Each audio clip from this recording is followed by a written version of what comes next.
नमस्कार। आज हम खाटू श्याम बाबा की कहानी और उनके महत्व पर थोड़ी गहराई से बात करेंगे। हाँ, बिल्कुल। हमारे पास जो स्रोत है वो महाभारत काल के एक बहुत ही महान योद्धा बर्बरिक उनकी कहानी बताते हैं, जी। जो आज खाटू श्याम बाबा के रूप में पूजे जाते हैं। तो चलिए इस दिलचस्प कहानी के मुख्य पहलू, उनके वचन, उनकी शक्तियां और वो त्याग। हाँ, वो त्याग जिसने उन्हें आज आस्था का इतना बड़ा केंद्र बना दिया है। बिल्कुल। तो बर्बरिक थे कौन? शुरू यहां से करते हैं। हाँ। स्रोत बताते हैं कि वो घटोत्कच के पुत्र थे। जी। घटोत्कच जो खुद भीम के पुत्र थे, तो इस तरह बर्बरिक पांडव भीम के पौत्र हुए। और सिर्फ वंश से ही नहीं, वो खुद भी एक असाधारण योद्धा थे। असाधारण, हाँ। उन्हें भगवान शिव से वो 3 दिव्य बाण मिले थे। अच्छा, हाँ। और कहते हैं कि हर बाण में इतनी शक्ति थी कि वो अकेले ही पूरी की पूरी सेना को खत्म कर सकता था। पूरी सेना को एक बाण से। एक बाण से। ये उनकी क्षमताओं को दिखाता है, मतलब कमाल की बात है। और यहीं पर कहानी और दिलचस्प हो जाती है, उनके एक अनोखे वचन से। वो वचन। हाँ, बर्बरिक ने एक वचन लिया था कि मैं युद्ध में हमेशा हारने वाले पक्ष की तरफ से लड़ूंगा। है ना अजीब? मतलब सुनने में बहुत आदर्शवादी लगता है। हाँ, पर कुरुक्षेत्र के युद्ध के संदर्भ में बहुत बहुत ज्यादा महत्वपूर्ण हो गए ये वचन।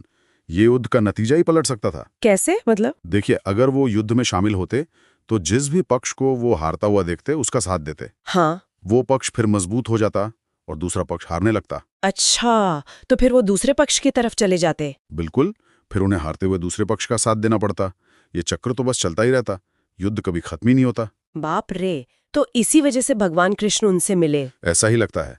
जब बर्बरीक युद्ध भूमि की तरफ जा रहे थे तो भगवान कृष्ण ने एक ब्राह्मण का भेष बदला और उनसे मिले। अच्छा। कृष्ण ने बर्बरीक के वचन के बारे में जाना और उन 3 बाणों के बारे में भी। और कृष्ण तो वो पूरी स्थिति समझ गए। वो जान गए कि अगर बर्बरिक युद्ध में आ गए तो उनके वचन के कारण युद्ध का उद्देश्य ही खत्म हो जाएगा, संतुलन बिगड़ जाएगा। तो उन्होंने क्या किया? उन्होंने बर्बरिक की परीक्षा लेने का फैसला किया। एक तरह से उनकी शक्ति को परखना चाहा। वो पेड़ वाले पत्ते की कहानी है ना? हाँ, वही। कृष्ण ने बर्बरिक को एक पास के पेड़ के सभी पत्तों को एक ही बाण से भेदने को कहा। और चुपके से एक पत्ता अपने पैर के नीचे छिपा लिया। जी। और बर्बरिक के बाण ने क्या किया?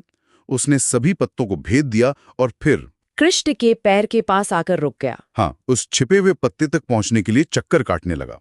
इससे बर्बरिक की शक्ति तो निर्विवाद रूप से साबित हो गई। तब कृष्ण को अपना असली रूप दिखाना पड़ा। हाँ, उन्होंने अपना वास्तविक रूप प्रकट किया और बर्बरिक को समझाया कि क्यों उनका युद्ध में भाग लेना सही नहीं होगा। ब्रह्मांडीय संतुलन, धर्म की रक्षा